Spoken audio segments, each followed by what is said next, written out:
What's going on? Today we're doing the rear knuckle bushings. We're doing both of them, the one for the traction arm and the one that goes to the lower control arm. So let's get right into it. Alright, here are the tools that I used. You will need all of these, and then not pictured, you're going to need a ball joint, like a ball joint remover, bushing press remover like this one. And then you're also going to need a drill and drill bits to drill out the other bushing. And then also not pictured here, I used a giant pair of pliers to press in one of the bushings. And then something that's optional that you don't need is this 8mm. I had one of my axles get fucked up, so I had to remove it. Alright, let's get right into it. Take out this 22mm that's holding the lower control arm to the knuckle. I used the big impact gun to make it easier. Next, you're going to want to come and take out the two 17mm, holding in the brake caliper onto the rotor, and then you're going to want to take that off along with the rotor.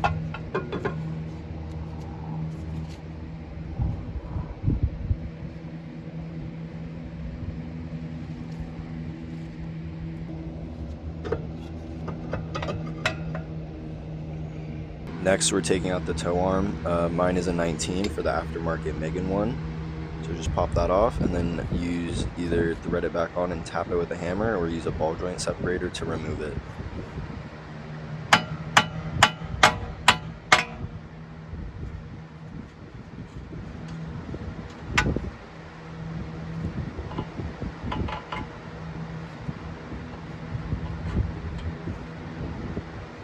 And then of course, don't forget this little 10mm holding in the ABS line.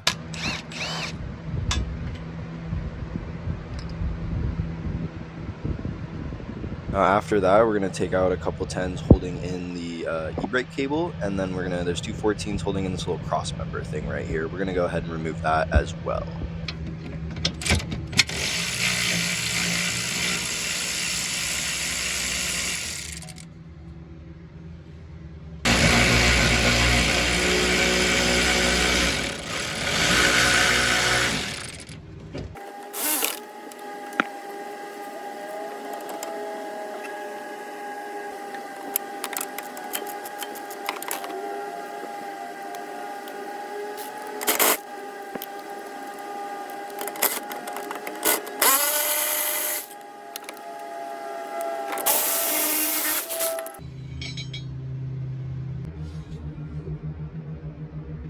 Okay, switching sides. At this point, you might as well take off the drum brakes. This part is probably going to be the most pain in the ass part of this whole thing. So these two springs, you're just going to undo them with a plier or a flathead or something, just bend them out of the way. These things are going to be the part that's a pain in the ass. I'm going to explain how to do them real quick. And then, yeah, you might just have to struggle with it for a bit. Okay. So this part has a spring, and you can push it in. And then what you're going to do is on this back side, it's really hard to see, but that tiny little flat circle spot right there next to that 10 for the ABS, that part you're going to need to butt up a flathead against it, otherwise it's just going to push out. And what you want to do is that spring piece in here, see how it has a cross? We're going to push it in, so it pushes in over that pin, and then turn it so it can actually like pop off. So this part took me a long ass time. See how it pushes in? Put a flathead behind it, push it in, turn it 90 degrees, and it should come off.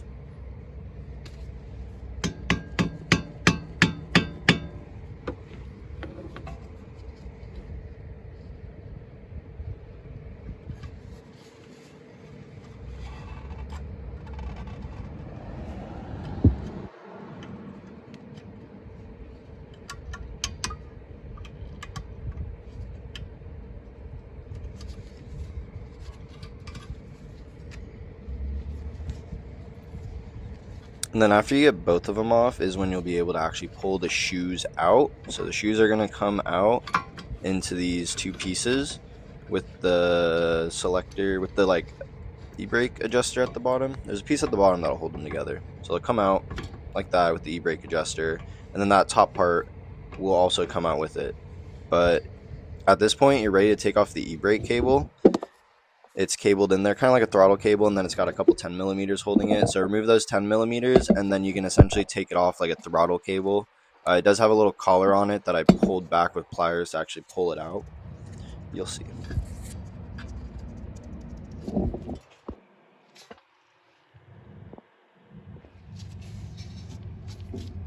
And then same thing like the other side, you're going to take out a couple 10mm so the cable can get some slack on it and you can actually like move it around.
Okay.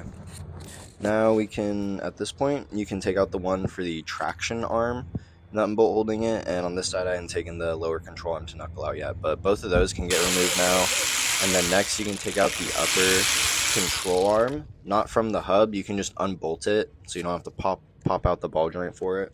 Unbolt it from where it bolts to the rear subframe, and then take out the axle nut. And then after that, that's pretty much it. You should be able to pull the whole thing out. This is what I mean by the upper control arm. Take out these two, I believe they're 17mm nut and bolt combo. The one near the front's easy. That one near the back, you're going to need an open end wrench to stick like up near the rear subframe, and you'll see the bolt or the nut. It's kind of hard to reach. And then take off the axle nut too, along with this cotter pin. And just like the other side, I took off this little brace held in with two 14mm, and I also went ahead and removed the exhaust, just the muffler and resonator, so I had more clearance.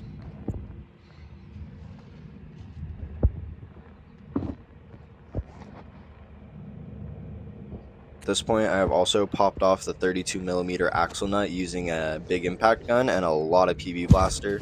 I highly recommend when you put this back on, use the torque wrench. I messed up one of my axles.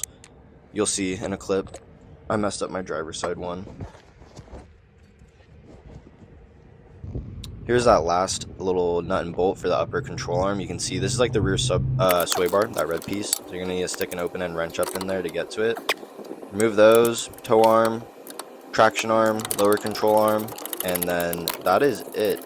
You should be able to pull the hub completely off at this point.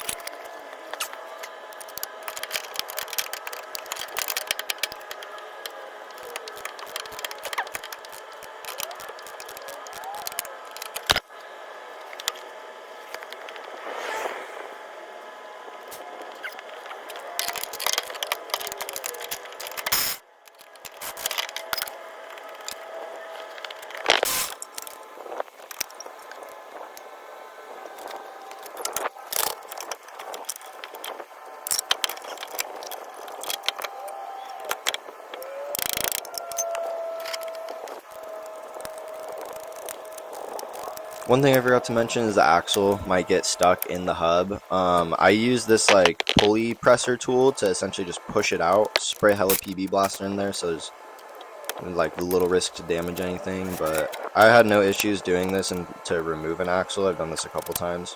Works out pretty well. But as you can see, just pull that out, push that out, and then the whole hub should slowly but surely come out. It might be a little bit of a struggle. As you can see here, I had to jack it up, wiggle around, dang it around, and then it came out. And then this is the one with the messed up axle on the driver's side. But yeah, at this point, you're going to go ahead and start removing the bushings. You're going to go ahead and see in the clip, my boss is going to do it with this little C-clamp tool. Just going to push it out very easily. Makes your life super easy. I highly recommend you do this for the one that goes to the lower control arm. And then for the one for the traction arm, you're going to have to drill that out. But here's me doing the one to the lower control arm.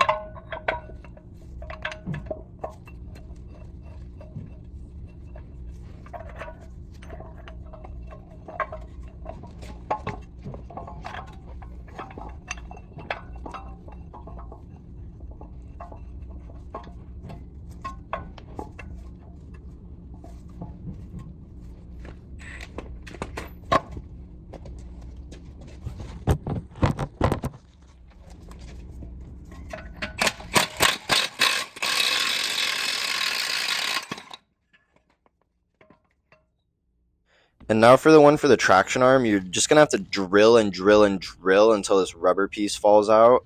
And then you're going to take a Sawzall and cut the metal ring. Be very careful when you do it. You literally just need to cut through the ring and that's it. And you can tap it out with a chisel and a hammer.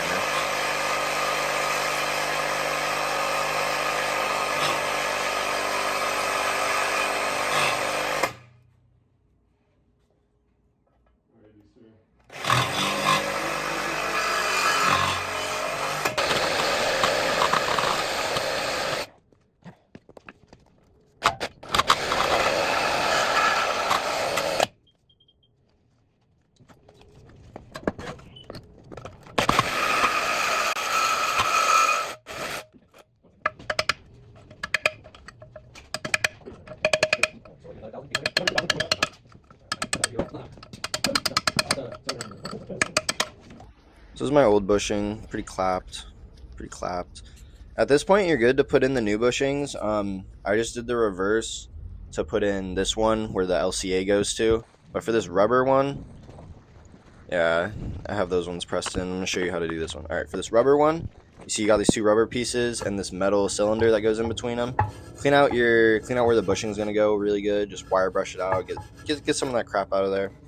Then you're gonna go and lube both sides of them up very nice. Lube up where they're gonna go into very nice, and then put on both of the rubber pieces on each end. And then you're gonna take the metal cylinder, put it on, and clamp that in.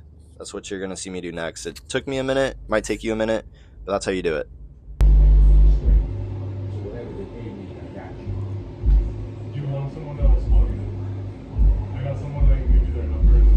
Will your car not pass regular smog? Yeah, well, we put a cat on there. Oh yeah, we have a guy that'll get it to pass. If we can set that up, I can slide through there and knock that off. You know it's gonna be a little more expensive than regular smog, right? Okay. Yeah. Just want to make sure. I got him covered. We all on the same page. You may have to, you shake one hand, you gotta wash another hand. Yeah. Here, I'll send this to you. Okay. Yeah, that way they go. It's over 2,000 and it's a lot cheaper for you to.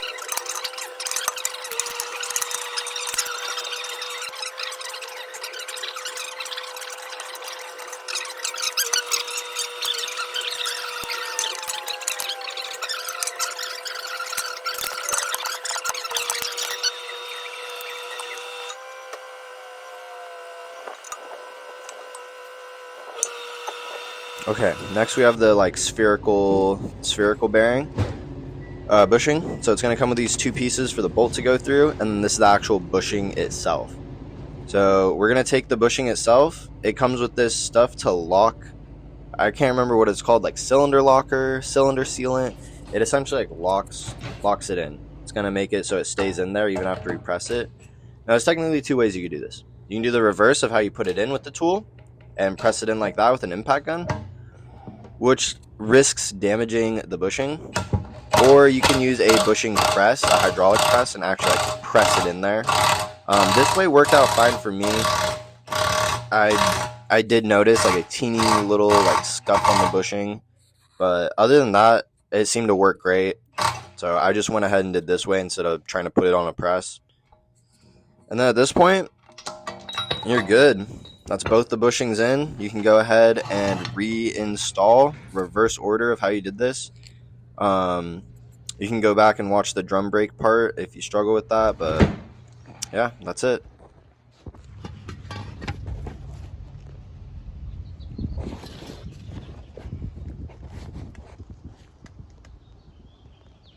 This is what it should be looking like, all bolted back up together, new axle with the new bushings. Yeah, thanks for watching. Good luck doing this on your car.